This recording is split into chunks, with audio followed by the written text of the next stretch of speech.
Earlier this year, ST Engineering made waves at the Singapore Air Show by confirming a major contract for the Titan 8x8. As the next generation of the legendary Terrex family, the Titan represents 2 decades of rapid evolution in armored warfare. From enhanced survivability to AI-driven operations, the landscape of defense has shifted, and so has Singapore's approach to design. Today, we're tracing the Terrex lineage from the very beginning to find out exactly what makes the Titan a game changer for the modern battlefield.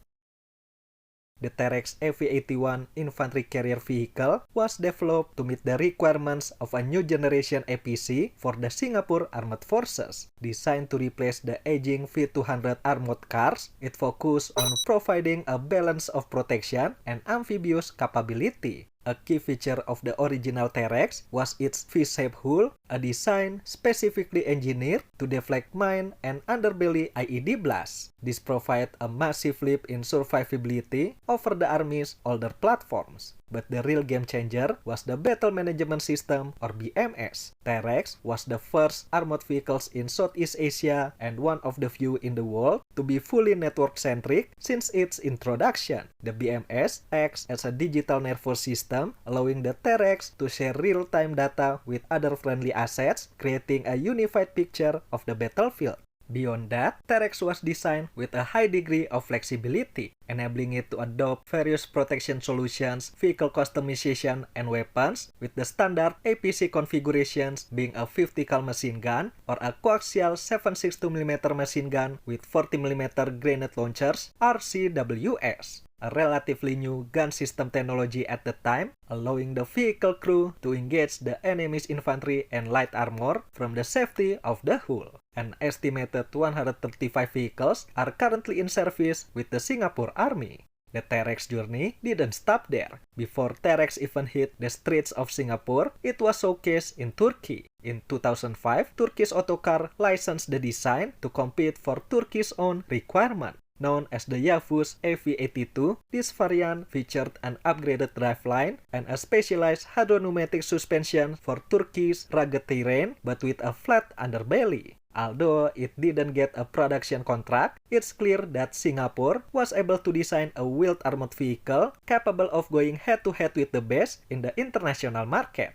And Singapore didn't have to wait long until that opportunity came. In 2012, ST Engineering partnered with American company SAIC to compete for the US Marines Combat Vehicle Program with the Terrex 2. While the Terrex 1 was amphibious, the Terrex 2 was optimized specifically for high seas operations, bringing the Marines from ship to shore in an amphibious assault operation. In one of the most demanding competitions ever held, the Terrex 2 came out as a finalist, securing a roughly $121 million contract to build 16 vehicles for testing. The Terrex 2 was designed with a revolutionary approach to situational awareness. The commander station was equipped with a screen covering all aspects outside the vehicle, which was also visible to the squad members, so they knew exactly what they were exiting into. It has a double V-shaped hull that reduces underfloor blast impact better than Terrex 1, has more internal space to carry one extra crew, better seakeeping ability up to Sea State 4,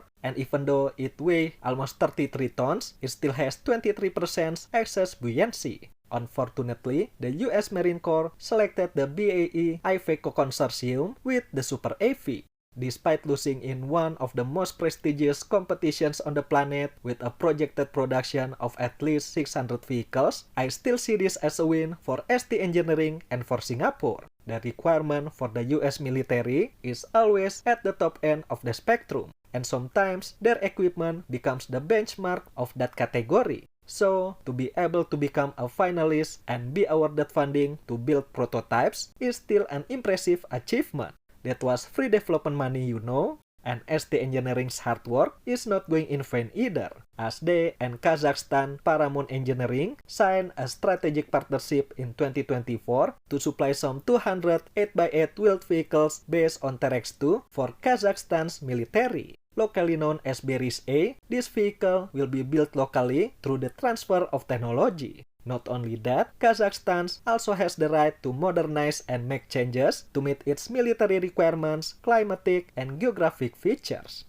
While the Terrex 2 is the amphibious specialist, we could say Terrex 3 is the heavy hitter. The Terrex 3 shifted the focus toward firepower and protection for land-dominant warfare. Offering more volume, payload, and protection, it was one of the candidates for the Australian Army Land 400 Phase 2 program under the name of Sentinel 2. While the Terrex 1 and 2 were primarily armored personnel carriers, the Terrex 3 offered for Australia was built to hunt. It is fitted with a remote control turret, armed with a 30mm cannon and a coaxial machine gun, and also 2 spike ATGMs. This transforms the Terrex from a squad transport into a platform capable of knocking out MBTs. But it cannot swim anymore though. Furthermore, the Terrex 3 introduced a sophisticated generic vehicle architecture or GVA that allows for plug-and-play integration of subsystems. For example, if there's a new generation thermal camera, it can be swapped in without rewiring the entire vehicle.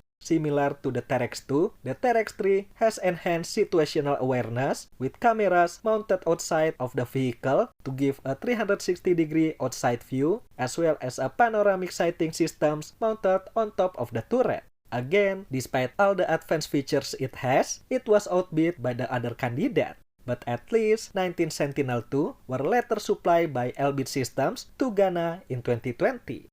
At the 2024 Singapore Air Show, ST Engineering unveiled the latest iteration of the Terrex family, the Terrex S5 Titan. The S5 represents the 5 capabilities of the new vehicle: smartness, superiority, sustainability, survivability, and serviceability. I know having more threads is an advantage, but did ST Engineering just want to avoid number 4 because it brings bad luck?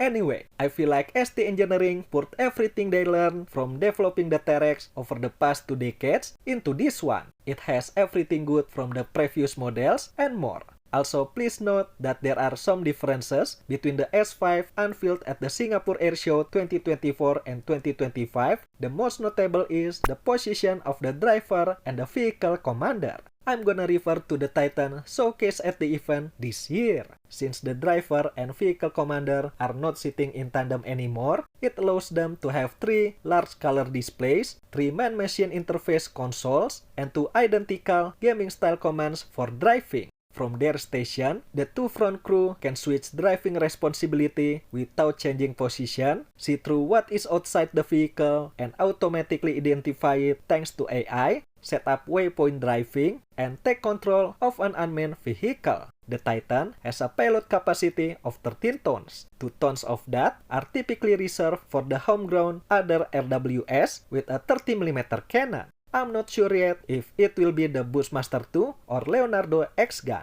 That leaves 11 tons for additional protection and kits for the standard vehicle, or 9 tons for the amphibious variant. The Titan will also leverage the knowledge of ST Engineering's cybersecurity business, so understandably, it will have maximum protection against cyber attack too. On top of that, the HED version they showcased this year features a hybrid electric drive system that could generate massive electric power in exchange for having a smaller internal combustion engine. This huge amount of power could be used to power drones, lasers, and radars, or power the Titan to travel up to 50 km silently, making it ideal for last-mile stealth insertions or providing a silent watch capability since it reduces its thermal and acoustic signature.